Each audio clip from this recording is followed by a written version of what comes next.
अल गजाली एक मानसिक युद्ध जो दर्शन और अध्यात्मा की दुनिया बदल गया। 11वीं शताब्दी दुनिया एक दो राह पर थी, साइंस या धर्म, तर्क या विश्वास, सोच या भक्ति।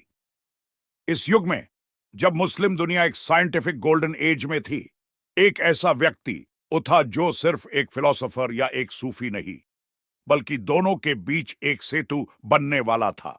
ये थे इमाम अल गजाली, एक नाम जो दुनिया के विजन और अध्यात्म को एक नए रूप में देखने वाला था। उसका जीवन एक थ्रिलर से कम नहीं था, एक ऐसा युद्ध जो उसने दुनिया से नहीं बल्कि अपने अंदर लाड़ा। जब अल गजाली ने अपनी ही सोच को तोड़, अल गजाली एक मान्यता प्राप्त स्कॉलर थे, इस्लामिक फिलॉसफी, साइंस और लॉजिक में महारत रखते थे। उसकी लिखी किताबें यूनिवर्सिटी के सिलेबस का हिस्सा थी। लोग उसके विचारों को अंतिम सत्य मानते थे। लेकिन फिर एक दिन सब बदल गया। एक दिन उसने महसूस किया कि उसका ज्ञान सिर्फ शब्दों का एक जाल है, एक इल्यूजन। उसने सोचा, क्या मैं जो लिख रहा हूं वो सच में समझ भी रहा हूं? एक आत्मिक युद्ध शुरू हो गया। उसने अपनी सारी किताबें छोड़ दी, अपने पढ़, अपनी शान, अपनी पहचान को तोड़ दिया। एक नया सच ढूंढने के लिए दुनिया की यात्रा शुरू की। ये एक सबसे बड़ा टर्न अराउंड था। एक दुनिया का महा स्कॉलर जो सब कुछ जान चुका था, यूं लगा कि उसने कुछ भी नहीं जाना। एक नई खोज। जब उसने तर्क और अध्यात्म को मिला दिया, अपनी यात्रा के दौरान अल गजाली सूफिज्म, मिस्टिसिज्म और सेल्फ एक्सप्लोरेशन की तरफ आकर्षित हो गए। उसने कहा कि सिर्फ लॉजिक और तर्क से सच नहीं ढूंढा जा सकता जब तक व्यक्ति अपने अंदर नहीं झांकता।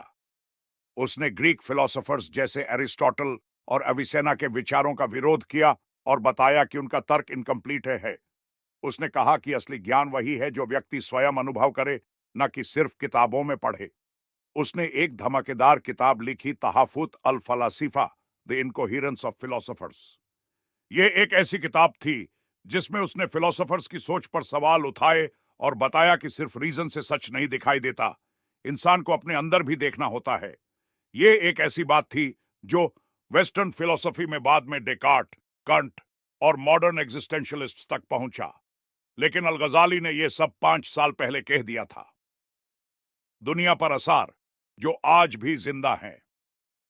अल गजाली के विचारों का इतना बड़ा इंपैक्ट पड़ा कि इस्लामिक दुनिया में फिलोसफी का दौर धीरे धीरे खत्म होने लगा। उसके बाद लोग बात तर्क और लॉजिक से ज्यादा अध्यात्म और भक्ति की तरफ गए। लेकिन आयरनी ये थी, उसके लिखे विचार सिर्फ एक धार्मिक आंदोलन नहीं बल्कि एक साइकोलॉजिकल एंड साइंटिफिक अप्रोच भी थे। आज भी साइकोलॉजी और सेल्फ एक्सप्लोरेशन के क्षेत्र में उसके विचार पावरफुल माने जाते हैं। उसके लिखे ग्रंथ आज भी यूनिवर्सिटीज में पढ़े जाते हैं। मॉडर्न स्कॉलर्स यूज स्पिरिचुअलिटी और कॉग्निटिव साइंस का एक मिश्रण मानते हैं। उसका नाम आज भी दर्शन और अध्यात्म के बीच एक सेतु के रूप में लिया जाता है। एक छुपा जीनियस जिसे समझने में एजेस लग गई। अल गजाली एक ऐसे व्यक्ति थे जिन्होंने अपनी सोच को स्वयं तोड़ा और नए तरीके से ज्ञान का निर्माण किया। उसने सिर्फ धार्मिक दुनिया ही नहीं, वेस्टर्न फिलॉसफी और साइकोलॉजी को भी प्रभावित किया।